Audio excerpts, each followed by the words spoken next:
talk about the topics that were important to them and submit questions. Obviously, we can't ask every single question that was submitted, but we tried our best to get as many in as we could with all of the themes. So we're really looking forward to this evening, and we're really pleased that Donna Kennedy-Glans will be our moderator. Donna is an author, she's a former politician, she's a commentator, she's a writer, she's a journalist, so she's done a lot of great work over the years, and we're really pleased to have her here as our moderator. So without further ado, we'll get started. Thanks, Allison. Most importantly, I'm a hockey mom, and this arena is very familiar turf. I've got 3 sons who all played hockey, and I have been in this arena a lot. So it's nice to be here. I'm just going to go through the rules of engagement here. We drew for the order of the speeches, and it's alphabetical, but that was an accident. I want to also say thank you to the candidates for putting yourself out there. It is a horrible thing to be running to be a politician. There's not much that's more risky that you'll do in your life. I'm serious about that. Knocking on somebody's door that you don't know, and you don't know what's on the other side, and you're there saying, please, I need to talk to you, I want to talk to you. It takes a lot of courage. So I think a round of applause for these 3 very good candidates.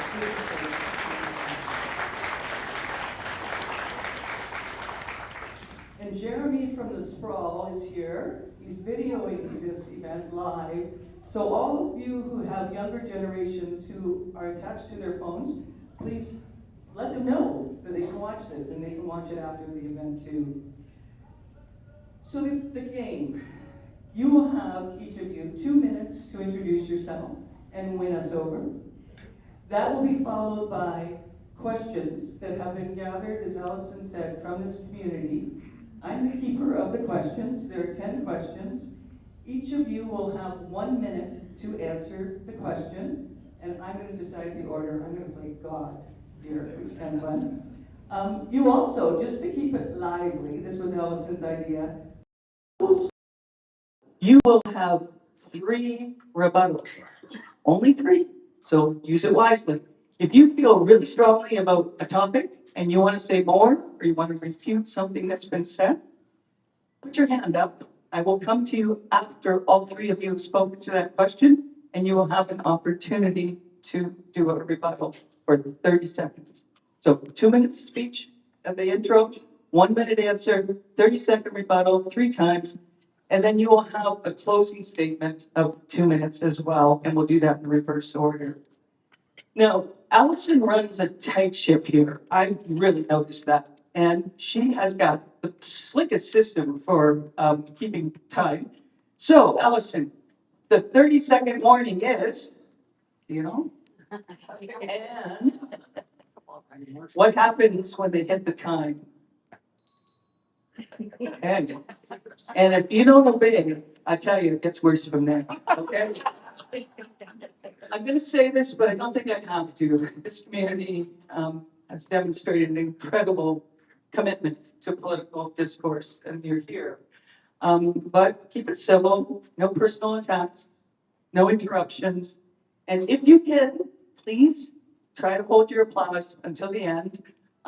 It does throw you off when people applaud in the middle of your talk. So if you could do that, that would be so appreciated. So thank you for being here.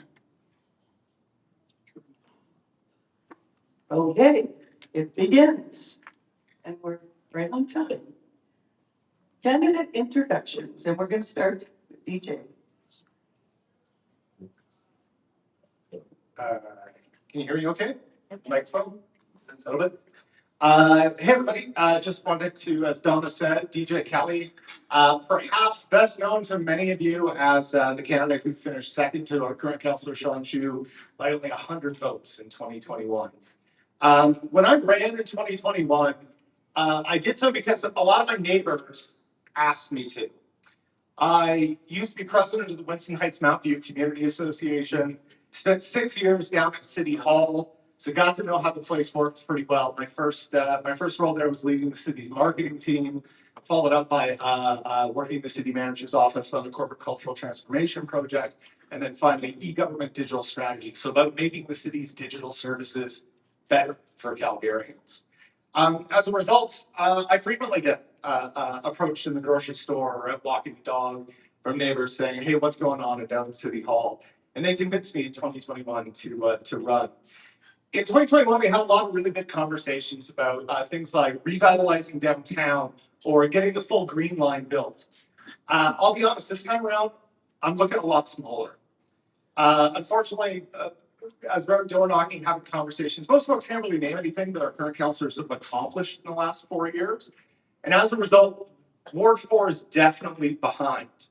We have a lot of growth to do. We have a lot of infrastructure that needs to catch up on. So this time around, it's definitely a lot more about filling potholes, fixing broken sidewalks, that sort of thing.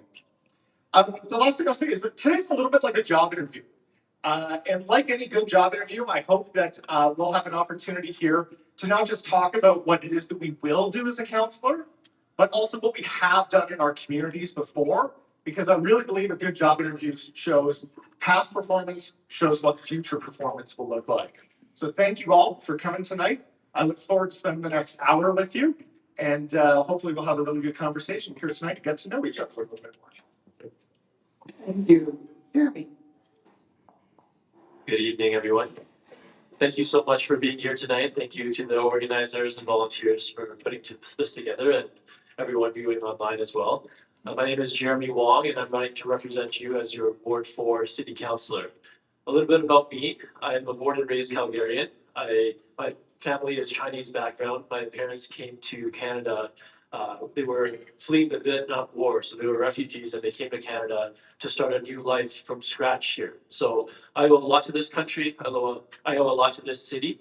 I've lived in different parts of Ward 4, Huntington, Beddington, Highwood, now in Edgemont. My wife is here, and we have 2 young children. And so I love Ward 4. I have deep roots in the community. And I'm running because I love our communities. I love this city. I really strive to love our neighbor, part of my faith background, and I really want to give back. And my experience, I have 15 years of leadership experience. So I used to serve as a community pastor in Beddington, very similar to a politician in the sense that it's really meeting a lot of people, understanding their needs and concerns, really caring about neighbors. And as a politician, as your representative, that's what I'm seeking to do as well, really be a listener, someone who really advocates for this community. When I door knock, I've door knocked on thousands of doors, almost every house in the community already, and there's 100,000 people in this community. The top things I've heard in this election is really, we need change at City Hall. Fiscal responsibility, value for tax dollars, really maintaining our core services, safety in our neighborhoods, and really sensible planning and real community engagement, which includes repealing blanket rezoning. And so these are things that I stand for. I'm running with Communities First. It's a group of candidates with like-minded values, but we have independent voting, and I look forward to chatting more about these topics. You guys are impressive on the timing. Good stuff. Sheldon. Turn on button.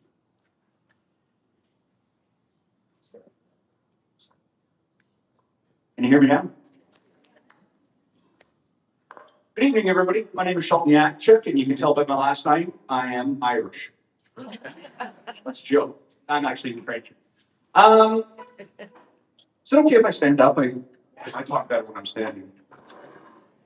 So I'm going to do a little bit of audience participation here, because I think we all come together here with like minds. So I want to start off with who's been in the community for more than a decade. 2 decades? 3 decades? That's impressive. Who's raised children inside the community? What about grandchildren? Still a lot of us in the city, right? Volunteer at the community center, one of the youth programs, inside of one of the schools. You see, we're going into our first municipal council where we're introducing parties. But here's the important thing. We're already a party. We're a community. We're Thorncliffe-Greenview here. We're Ward 4 throughout.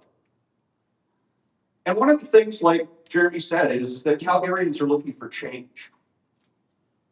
We're all looking for some of the topics we're going to be discussing here this evening. But the biggest thing that everybody's told me is that our communities aren't being respected. We're not being listened to. We're ending up with policies being pushed on us instead of policies that we would agree to. Things inside of our community. The changes that Calgarians want to see, the changes that people inside of Ward 4 want to see, the changes that we want to see is to be respected, have our communities respected. We grew up here. We raised our families here. We volunteer here. We are the stewards of our community. We just want to be respected. Thank you. Thank you, gentlemen. Okay, we're going to move to the questions, and as I said, 1 minute response, so it's a little tighter. And if you want to rebut, just put your hand up, I'll notice it, and at the end of the three of you speaking, we'll do a 30-second rebuttal. Jeremy, I'm going to start with you. Now, these questions came from the community. One of the questions is clarification. We've now got a party system for candidates in municipal elections, so you can align yourself with a party. My question is, why did you choose, Jeremy, you did choose to join a party, and how do you think that will affect your ability to address the specific needs of your constituents? Thanks for the question. So I'm with a group called Communities First. We're actually a party that's not really a party. There's no party leader. There's no party whip. We all have independent voting to represent our own wards, and that's why we're called Communities First. And our mayoral candidate is Sonia Sharp, but we have some experienced councillors like Sonia, like Dan McLean, like Terry Wong, like Andre Chabot. And I think we need experienced councillors who know how the system works to advocate for the change. These councillors have been voting in the minority against what's been happening at City Hall for many years now in this term. And the reason why I chose to run with them is because we want Calgarians to know what we stand for. Sometimes in municipal elections, it's confusing where candidates really stand. And we've announced very clearly on our websites and through multiple press releases, we're standing for fiscal responsibility, value for tax dollars, public safety and supporting our police and fire department, making sure that we really listen to communities on sensible planning. And there's been so much distrust in regards to blanket rezoning. So we're repealing that. Thank you. Okay, I'm going to ask the same question to DJ because you also have joined a party. So when I ran in 2021, not as part of a party, it worked really well. I enjoyed it. It was a great opportunity to be able to get out, have conversations with people.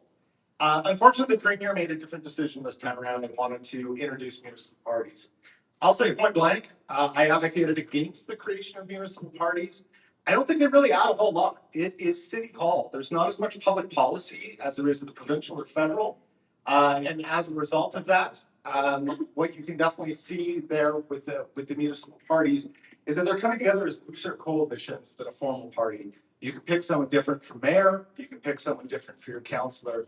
I chose to run with the Calgary party this time around because of some of the fundraising rule changes that the Premier made. And I found a group of people who felt very similar to the same way that I did. No current councillors. We believe that there needs to be a clean sweep, everybody out of there. But we have found people who are leaders in their communities, and that's what the Calgary party is. Thank you. Okay, Sheldon, you chose not to participate with the party, but as an independent, as I understand. Is that correct? That's correct. Okay, maybe you can respond to the question from that perspective then. Well, I think if we look at our provincial politics and what's going on right now, and our federal politics that's going on right now, one of the things that we have a low appreciation on is that things tend to go one direction or the other. There's no in between. When the Conservatives support, the other side opposes. What the other side supports, we'll call them Liberals or NDP. The Conservatives are against. There's no in between. And inside of politics, inside of municipal council, we're not about ideology. We're about infrastructure. We're about providing for communities. And that doesn't carry a lot of baggage by way of parties. When I stand up with the people inside of this room, I want to stand shoulder to shoulder and not lead them at City Hall. I want to stand there as their independent representative. Thank you. No rebuttals? Okay, we're off to a very friendly start here.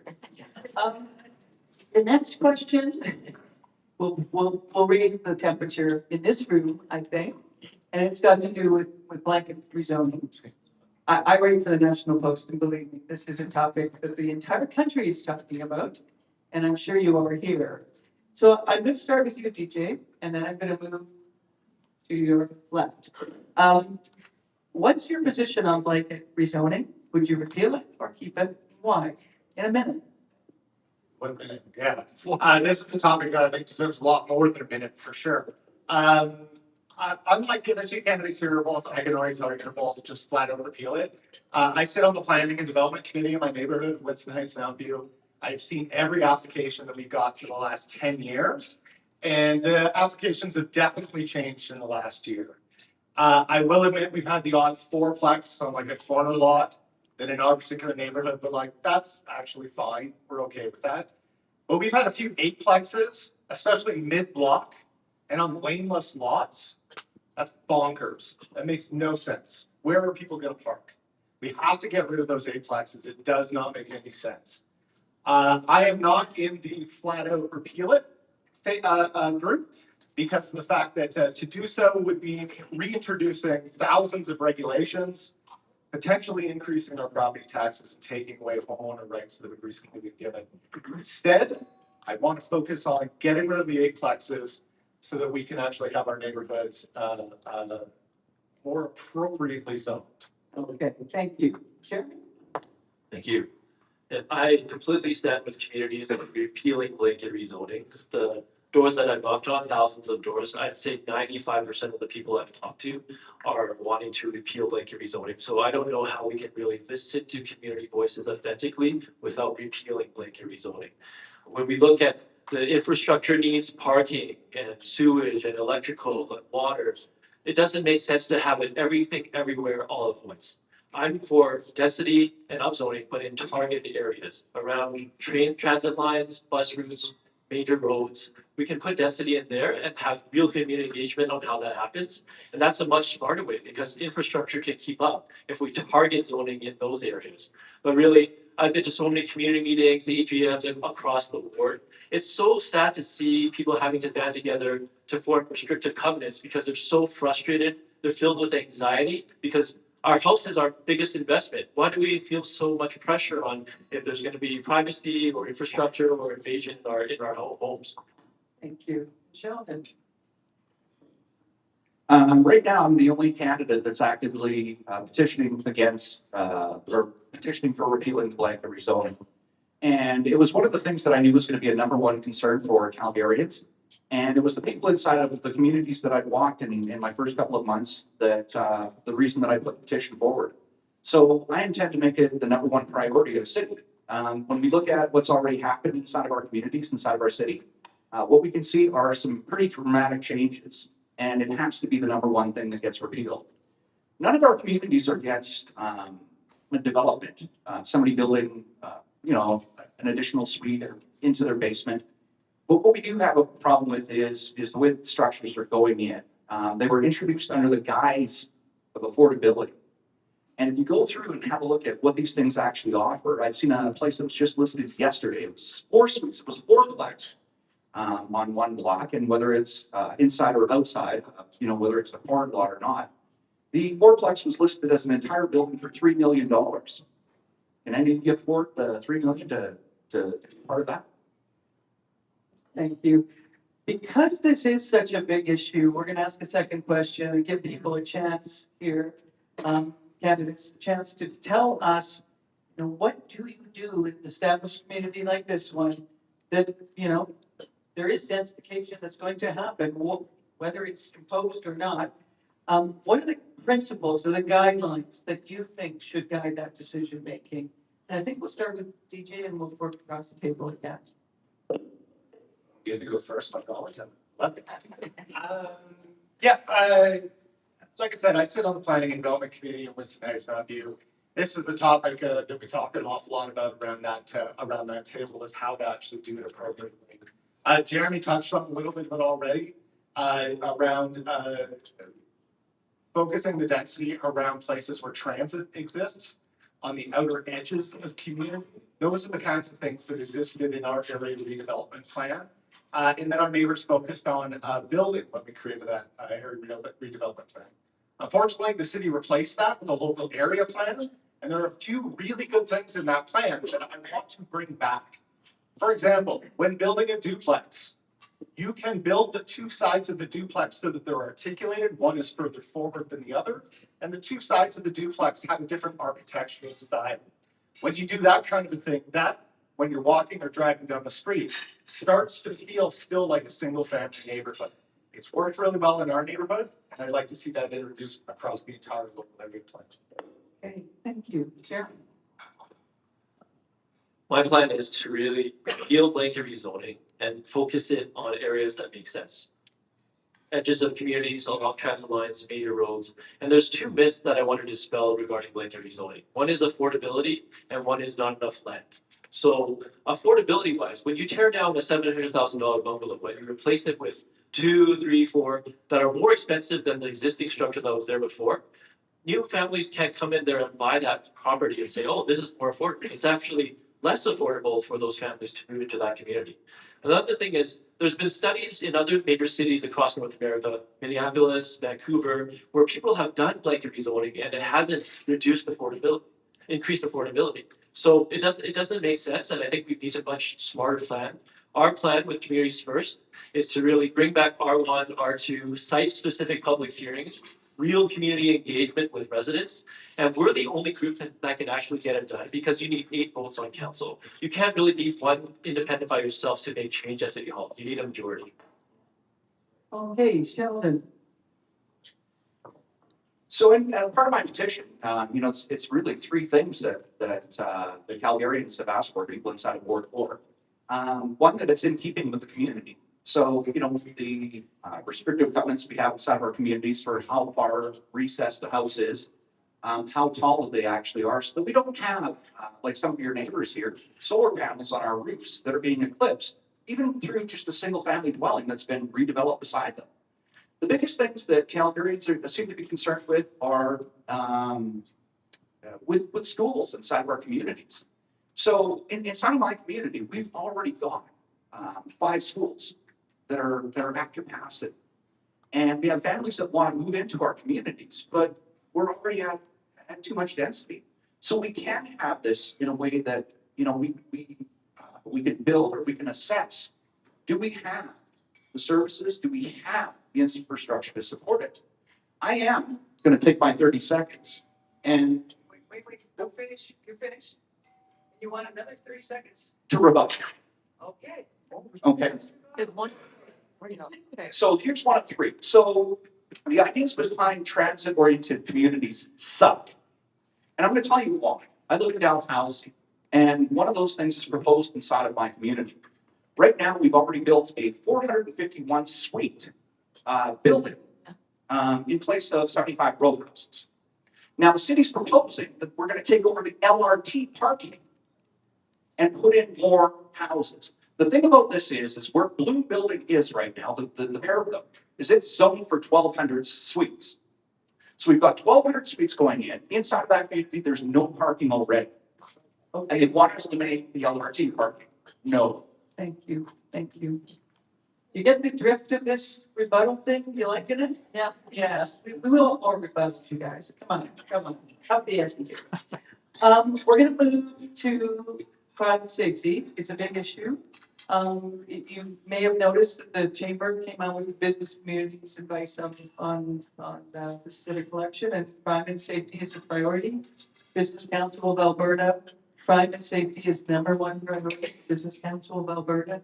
This is a change for us. So it's a big issue. I was going to start with you, Sheldon, and I think I still will. I'm going to keep you in the hot seat here, and then we'll come across this way. What are the top 3 priorities in addressing crime and safety within Ward 4 and more broadly across Calgary? I'm sorry, can you say that again, please? Absolutely. What are the top 3 priorities in addressing crime and safety within Ward 4 and across the city? Top three priorities, I'm gonna say, number one is, and I know this is gonna be part of the conversation, is through our LRTs and through our public transit.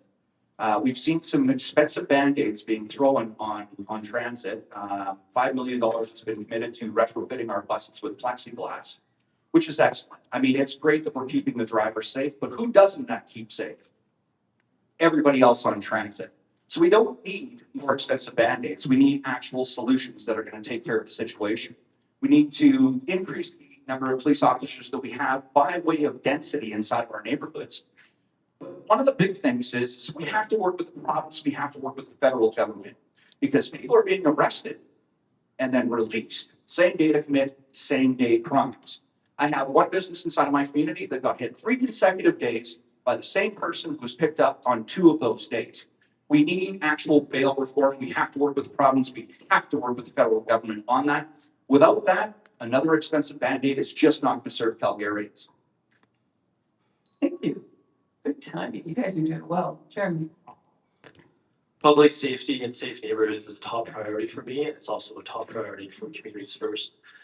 3 things is, first, we've committed in our press release to hire 500 more police officers in the next 2 budget cycles. We are a strong ally of the police force in this city, and we will stand with them in making sure that there's public safety in our neighborhoods. The second one is, like Sheldon brought up, transit safety. If we're investing $6 billion in a new green line, but people don't feel safe riding the train, people don't feel safe riding the bus, then why are we investing so much? I believe in public transit, but public transit is nothing without public safety. And so we need to support our peace officers, support by law, making sure that we have enforcement and patrols where it's needed. The last thing is really, how do we have prevention and supports where it's needed? Prevention in terms of having enough programs and facilities to help youth not go into crime. Having enough supports and partnering with the province so that those who are struggling with mental health and addictions.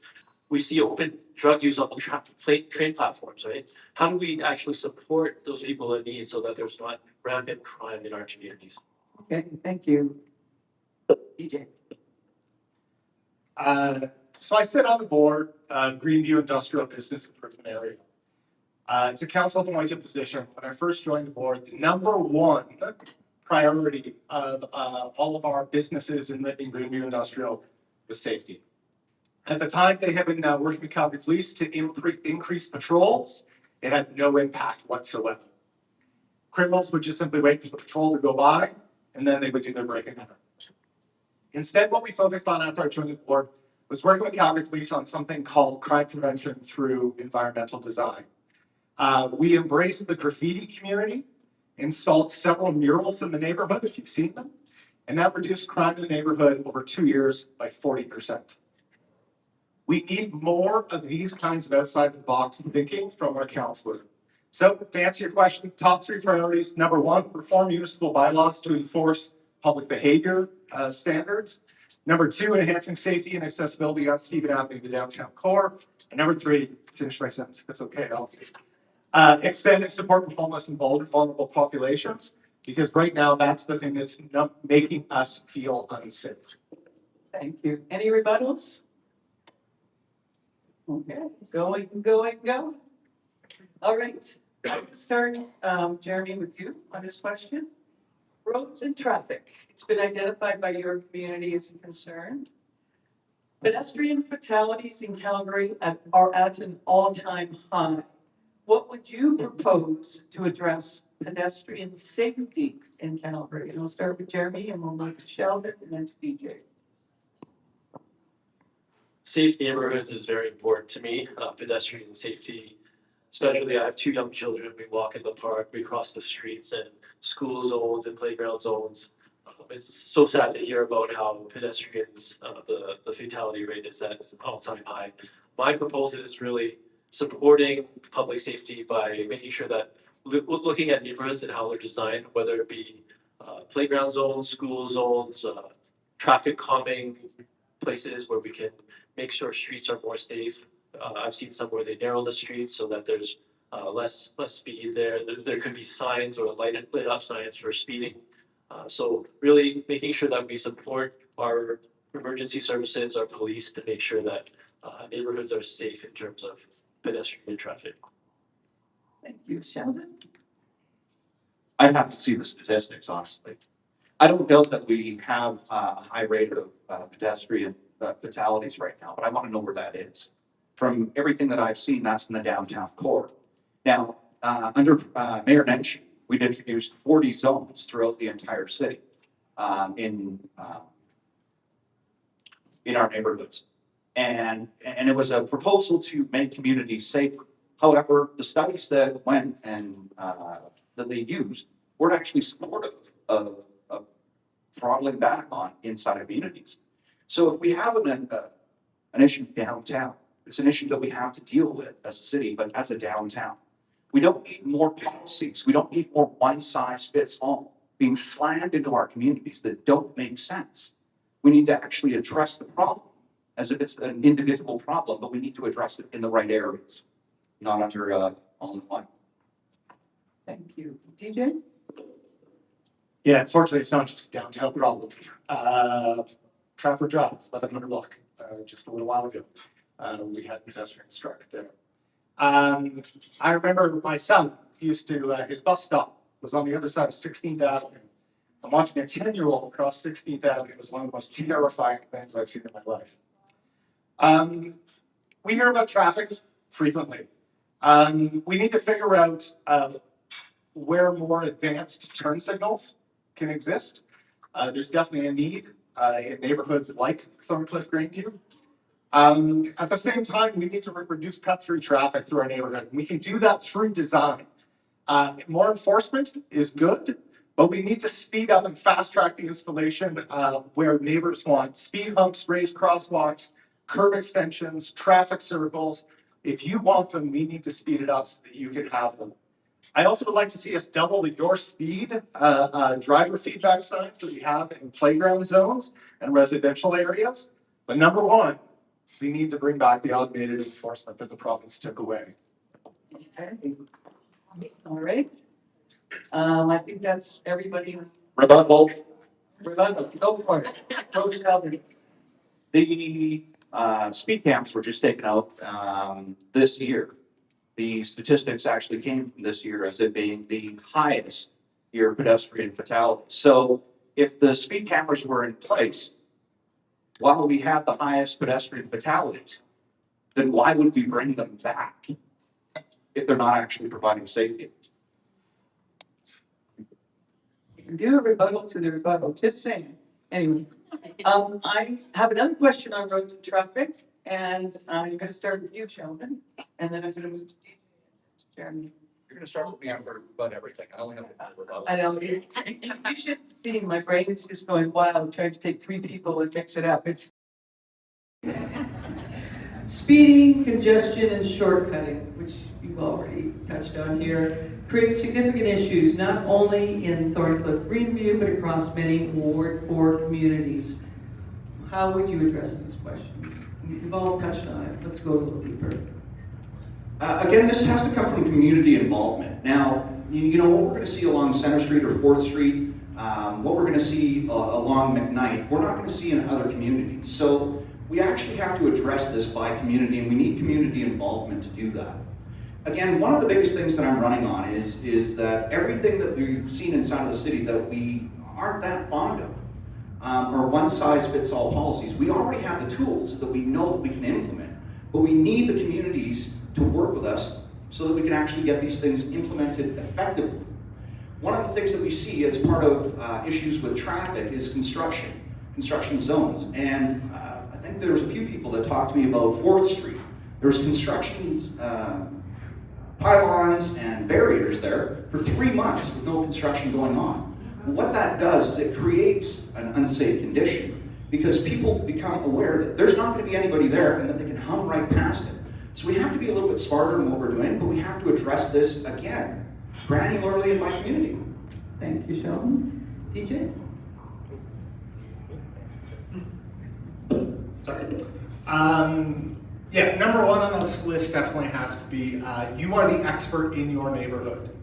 You know where the unsafe places are, and it's incumbent upon City Hall to listen to that expertise and fast track those interventions that will help what you have identified. Right now, when you identify something, you call 311. You probably have to call 311 about a dozen times. Helps if your neighbors call too. Well, when all said and done, what will end up happening is the city will send out a traffic engineer, they'll do a study. It might not meet their threshold. Nothing gets done. It takes a couple of years to make sure that nothing gets done. Instead, I want to flip that on its head.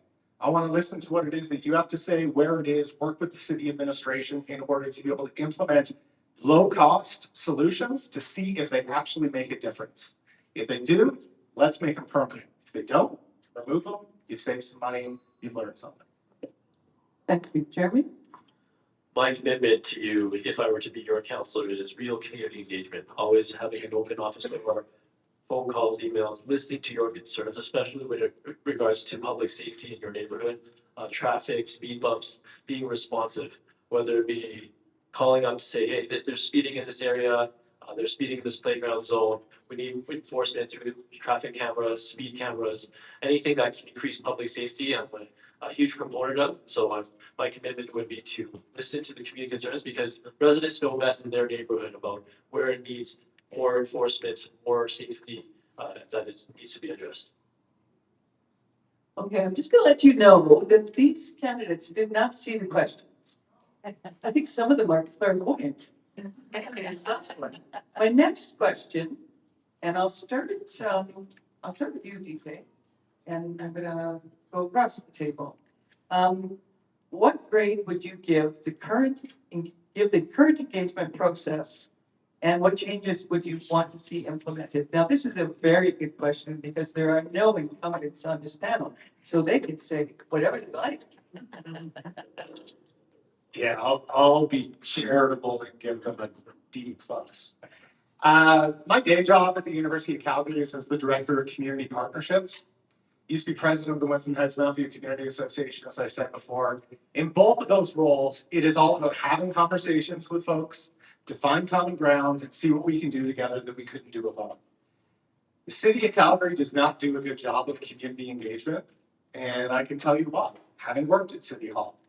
It is because while it is mandated that the city has to do engagement on each project, the budget for that engagement is housed in the business unit that delivers the service.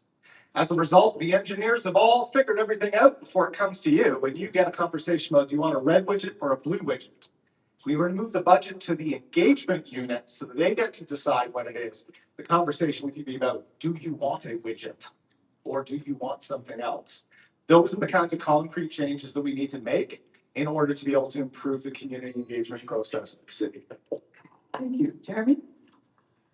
Engagement at City Hall is broken. A perfect example is that when they rolled out blanket rezoning, over 75% of the people who went to the public hearing were opposed. So many people were opposed online, writing letters, and yet council just pushed it forward anyway. So that's a perfect example how the current council does not listen to Calgarians.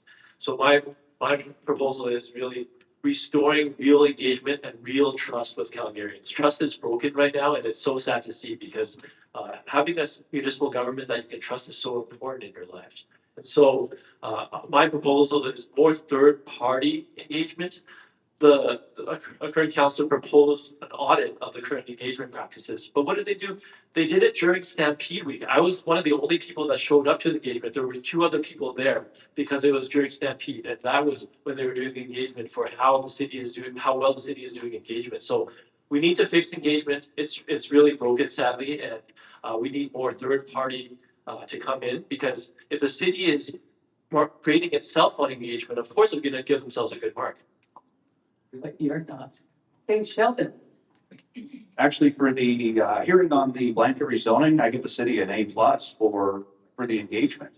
I give them an F for not listening and not representing their constituents, but that's what actual engagement looks like.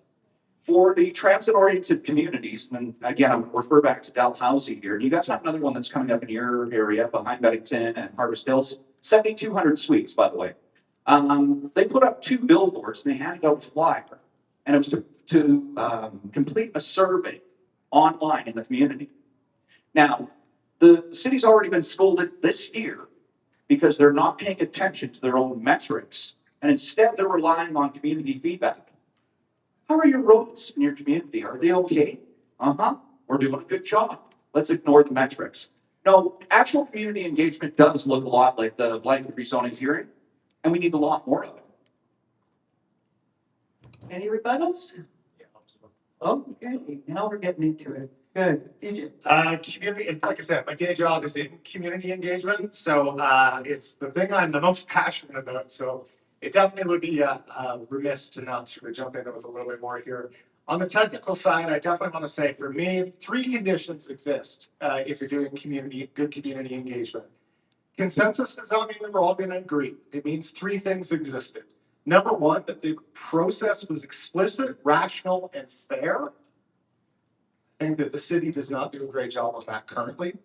Number 2, that you were treated well and your inputs were heard. Doesn't necessarily mean that they will follow what it is, but your inputs were heard.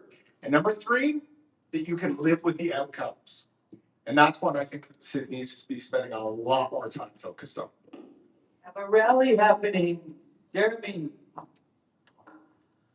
I would not say that the engagement on blanket rezoning was an A+, because real engagement means that you actually take into account what people say and it affects your decision making. What they did was check a box and say, we listen to you, but we're going to do what we want anyways. So that's not real engagement to me. When I talked about blanket rezoning and repealing blanket rezoning, we're going to restore site-specific public hearings, and that is a big part of community engagement. If there's a development coming up in your neighborhood, you will have the chance to actually speak your piece. With blanket rezoning, that has been wiped out, and so there is no community engagement in that process anymore. Okay. We're going to move to the next topic, which is government services and efficiency, not an oxymoron. I'm supposed to be sorry. Are Calgarians receiving the most efficient and effective value for the tax dollars? If no, what needs to change? And Jeremy, I'm going to start with you, and Sheldon, and DJ. No, we are not getting value for tax dollars, I would say, and that's why I'm running. A big part is fiscal accountability, fiscal responsibility. CD Howe did a study on the city's budgeting practices and how transparent we were. We got a D+. And so things need to change at City Hall. And I'm committed to making sure that happens, because value for tax dollars, I've knocked on so many thousands of doors that people are telling me, if our property taxes are going up 9% this year, every year they're going up, and yet where do I see it? It's certainly not in our drinking water, our water pipes. It's certainly not in the roads and our sidewalks. Certainly not in the roads that we drive on. So where is the value for tax dollars that we're seeing? And that is really why I'm running to represent you at City Hall. Sheldon. I don't believe that we are seeing value for our tax dollars. In 2021, the average cost of a home was $425,000. That value today is $750,000. We've increased the budget of the city by 50% over the last 4 years, and we're not getting anything for it. Only 38% of the streets inside of Calgary are deemed good. We have weeds that are rampant and out of control, yet bylaw will knock on your door if you have foxtail growing, the invasive species that's blanketing the city. We maintain the city for a lot less, and we haven't grown that much that we can't do the same thing. No, we're not getting value for our city. We're not getting value for our dollars. DJ. This is a really hard question to answer because, if I'm being very honest, I think council has done a really bad job of explaining what the return on our investment is supposed to be. They need to get a lot more clear about this. Council needs to get a lot better about prioritizing. What are the things that are core that we're going to do every year? What are the things that need to be done in year 1, year 2, year 3? It's only after we get that kind of transparency from City Hall that then we can actually start to answer the question, are we getting good value for our tax dollars? Because as it stands right now, it feels like it's a black box. Money goes in a blue box. Blue box downtown. Money goes in, we have no idea. Transparency is paramount for this. Just as a citizen, though, as an example, I worked with 2 city councillors back in the day to pass the City of Calgary's open data portal to increase transparency and make data that the city has about us freely available to us. I then worked with administration on the response to that. Transparency is paramount, and we need more people working on transparency so that we can figure out if we are actually getting good value. Okay, we're done. value for tax dollars, there's two press releases that Communities First has released. So one is defunding the climate emergency. Over $200 million has been spent, and we don't even know how much more that is. And so we're announcing an audit that needs to be done on that, because as soon as the current mayor came into office, that's what she announced. And then hundreds of millions of dollars being spent on that. So we need more transparency on how that is being spent, and we've committed to defunding that and having more practical spending of your tax dollars on core services. Another one that we just announced today is reform of administration. There's going to be a sunshine list of anyone making over $130,000 in the city, and those employees will be publicly disclosed so that you know where your tax dollars are being spent. Thank you. Any other rebuttals? Yeah. Okay. It's good to get some interaction going, so why not? I'll say, there already is a sunshine list. You just need to increase the amount in it. This isn't something new. And also your mayoral candidate is the one who voted for the climate emergency.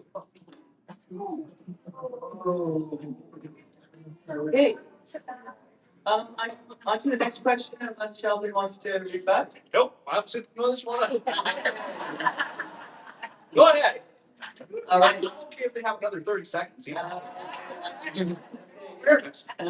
Okay, next question. And I'm going to start with you, Sheldon, and then I'm going to come across the table this way. What is your policy or vision for public transit in Ward 4? For public transit in Ward 4 is, we see what's going on in Center Street, and I think it's great. Everybody's actually quite fond of the new bus stops and modernization. It's well lit, they seem more safe and more respectful, but again, one of the biggest things on transit is addressing the crime issue. Now, throughout Ward 4, maybe not so much inside of this community, but along the LRT lines, what nobody seems to realize is if we're going to be extending the green line throughout Calgary, what that actually brings to the communities. So the line goes nuts because it travels from the downtown core through the communities. And if you're the last stop on the line, you're the hardest to get, but they will stop in and around those other areas. So yes, we do have to work on our transit systems. Yes, we have to make it cost effective for everybody. And that cost effective doesn't look like making it free for some and not for others. That seems like an ill balance, where if we could make it even for all, might just work out a little better. Thank you. Jeremy? I'll just touch on that. Sonia actually voted for the climate emergency, but not on any funding attached to that emergency. So she didn't actually vote for that. So on transit, I'm really supportive of reliable, accessible, and safe transit in our ward. We need to advocate for the Green Line to come north. $6 billion has been spent going south, and yet the north hasn't received any money for the Green Line going north. So I will be a strong proponent for advocating for transit that comes north in the Green Line. Also for reliability of our bus services, but safety is a huge issue on transit. Just the other day, we saw another transit driver being stabbed. We see Marlboro stations. Stabbings are regular, right? Open drug use on platforms. So we need to make sure that people feel safe riding transit. That's a huge priority for me. Okay, DJ. Yeah, unfortunately, the Green Line would be great if we had an advocate for it in the north, the way that the south did in Shane Keating. Unfortunately, we have not had that. But nonetheless, we need to have a bold future as it comes to transit, because it is one of the safest, most affordable ways to get around the city, which means we need to build that entire Green Line, north to south. I'm afraid it's going to be another 30 years before we can get that done.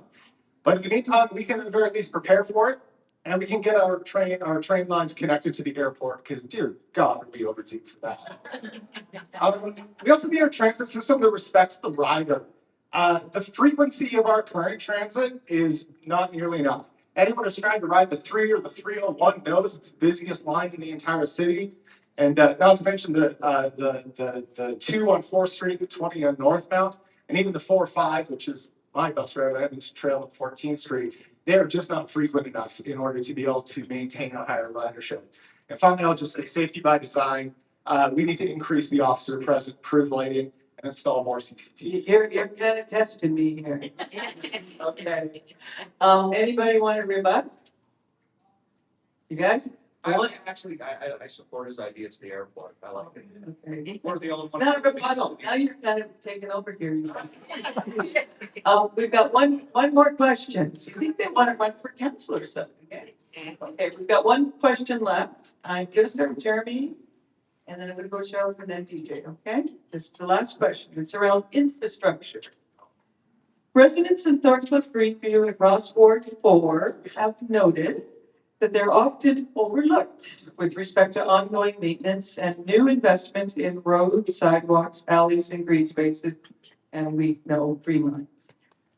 Will you place a priority on these issues, and what action will you take? Infrastructure is the top priority for me. The three top infrastructure projects that I want to advocate for in Ward 4, one is the Green Line North. The second is our recreation facilities, whether it be swimming pools, libraries, sports fields. We need recreation facilities for our families. Oftentimes when affordability is an issue, it's the city facilities that families want to register for. And yet swimming lessons are always full when you're trying to go to register. You have to wake up at 2 a.m. to go online, and then oftentimes you can't register. So recreation facilities.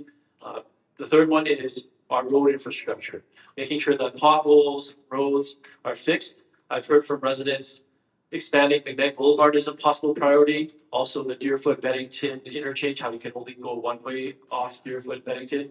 That needs to be two-way onto Deerfoot Trail. So those are two priorities that I would advocate with the province to make sure that there's road infrastructure in place in our ward. Thank you. Sheldon? So there's a few issues inside of here. So it's not just our streets, but it's also our alleys and our sidewalks. I've had a number of people talk to me about what do you do with my back alley? I can't drive in it. It's full of ruts. We do need to prioritize these, but we do need to prioritize them by community. Right now, what we've seen, especially this last winter, is we've seen snow removal prioritization for bicycle lanes ahead of what they were doing on the streets. And so clearly the chiefs have slid off the city cracker in trying to get things put into place properly. Like Jeremy, I do support the additional infrastructure by way of supporting facilities, but these have to be done in a partner smart way. So when we talk about building proper partnerships for the city, we're looking at expanding programs where the entire burden doesn't continuously fall onto taxpayers' backs. I did look at a couple partnerships. One was with the CMSA and one was with a charter school, where in building with a charter school, we can save. Okay. We get 8% of the use of the facility for only 20% of the cost. That's what we need. Can you actually just repeat the question once more for myself? I got the other one there, make sure. This is a good tactic. I like this. Residents in Thorncliffe-Greenview and across Ward 4 note that they're often overlooked with respect to ongoing maintenance and new investment in roads, sidewalks, alleys, green spaces, and I added the green lines. Will you place a priority on these issues, and what action would you take? Yeah, going back to my opening statement a little bit here, this is one of the biggest issues we have. I've seen it from a couple of council candidates or council office people. Ward 4 is at the bottom of the list in terms of infrastructure investments. We need to fix that. We unfortunately are an aging community. A lot of our neighborhoods are getting older. Jeremy mentioned the recreation facilities. I was having a conversation with someone earlier. I think the newest one we have was probably built in the 80s. We are long overdue. We are in a desert right now in Thorncliffe-Greenview and much of Ward 4 in needing new. So I fully support the game plan the city has passed this past year in order to be able to get that done. I think it's also probably important to note that the Bears Paw feeder main was a warning sign for all of us in Ward 4 because our water infrastructure is at the same vintage. And currently we have a 22% leakage rate on our water. That is unforgivable. And then finally, I will just say, more green space. Well, I will lay down in front of any bulldozer that wants to bulldoze in green space. And that's all been recorded. Thank you. Jeremy? I'll just use my. Be much easier to run. Only two of us. I'll just use my last rebuttal since it's the last question, but really, water infrastructure is a great point. We all experienced what happened last year, and we don't want that to happen again, but we know that water pipes are aging all across the city, and so that's gonna be a huge cost, and that's why we need to be fiscally responsible with our tax dollars, because water pipes are gonna cost a lot of money. We can't have those nice to haves when we have core priorities like drinking water, water pipes being an issue. And so I support advocating for a backup system. We can't just have one system that we rely on. We need to be having a backup system. We're gonna grow to 2 million people. And we also need to have more transparency and updates and communication. We haven't really heard lately what's been going on, but we need more transparency with Calgarians on what's going on with the water pipes. Thank you. You got your rebuttal? I think that's the last question. Yes. Well, I'm definitely going to use my rebuttal. In addition to just looking at the water structure, there is a lot of asbestos containing cement inside of our existing water lines. Some of that is inside of these communities, inside of Ward 4. One of the things that we need to do is we need to prioritize this. There hasn't been independent studies on cancer clusters that may be resulting from this, but we know that asbestos inside of any of our public facilities is not respected. Inside of our water, it's even worse. Thank you, gentlemen. That was very civilized, don't you think? Yeah. Big round. Okay.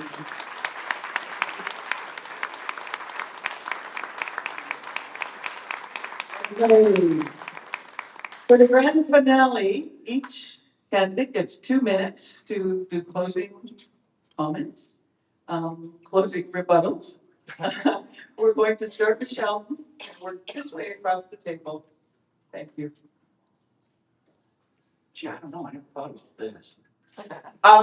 Guys, I really do want to thank you for being part of the public engagement. This really is a lot more of what we need to see. Only 46.8% of the eligible population came out in the last election, and that's why we're seeing a number of the problems that we're seeing right now. So what we need is, next time we have one of these things, hopefully I'll be the candidate that's sitting in front of you. I want you to bring a friend. I want you to bring 2 friends, and I want you to bring lots of questions. Because this really is what's going to keep our ward healthy, vibrant, and safe for everybody that lives here. Thanks a lot for your time. Thanks for coming out. And thanks for the volunteers for the center for organizing this for this evening. Thank you.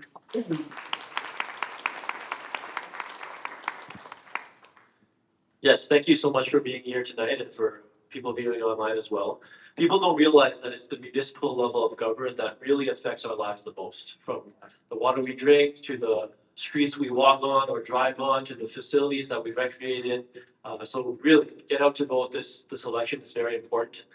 In your elected representative, I believe that there's 3 important things: character, commitment, and competence. Character-wise, I've served this community as a pastor for 8 years in Bennington as a community pastor, and I've walked with people through the highs and lows of their lives, through their weddings, through their funerals, when they need a shoulder to cry on. So I really care and really want to listen to residents' concerns, and that really shows a proven commitment and my character in serving this community. Competence-wise, I have 15 years of leadership experience. I have a master's in public policy. I served in senior roles in both the city and the province. And I think that we need a competent leader to represent you as your Ward 4 city councillor. Commitment-wise, I probably knocked on almost every single household in this community in Ward 4. There's 40,000 residents, or 40,000 households, 100,000 residents. So it's a lot of door knocking. We've worn through a few pairs of shoes, but it's been a pleasure listening to people and really listening to the concerns that you have. So it would be my honor and it would be such a privilege to represent you as your councillor. My commitment is to represent you, always listening, always responding, and advocating for your concerns. And so I'm asking your vote. I'm asking for your vote for Ward 4 city councillor in this election. Thank you.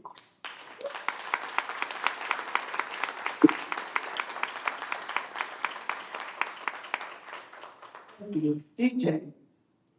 I first want to start off by a huge thank you to Allison, the Thorncliffe-Greenview Community Association. You guys have always put on amazing events. So on behalf of all of us, thank you so much. Big thank you also to Donna for moderating us tonight, keeping us on track. I think I've moderated about 20 of these myself, provincially and municipally before, so well done. You definitely kept us on track. Most importantly, I want to thank all of you. You are the engaged. You are the ones who are going to go back, have conversations with your neighbor and say, you wouldn't believe what I heard tonight. I heard this guy say this. He's the right guy. Hopefully that's me. If it's one of them, I completely understand. Hopefully you had a chance to see who we are and what our approaches are to the various challenges that we're facing in this in the city. One thing I will say is that any of the issues that we talked about tonight almost certainly are not going to present themselves in the way that we talked about them tonight. There are going to be surprises over the next 4 years. So hopefully it will not be so much about what were our exact answers to the questions, so much as it was, who do you like the thinking of? Who do you like the approach and how they actually try to think about problems that the city may have? On that note, I have 2 values that I'll leave you with. Number 1 is community engagement. Throughout my entire career and all of my volunteer activities, this has been what I focused on more than anything else, and prioritizing the opinions of other people over my own. Even if I disagree with you, I will happily work with you to get done what it is that you want to get done. Number 2, transparency. Whether it be creating the city's open data portal or as a leader of a team, I do have a track record of honesty above all else. And passing along what I know, what I've learned is something that I can commit to. I will always have a conversation with you and pass along what it is that I know. As your council, I commit to both of these things. Hopefully you've seen that I and others have the knowledge here tonight to be your city councillor, and hopefully on October 27th, I'd be honored if you would lend me your vote. Thank you.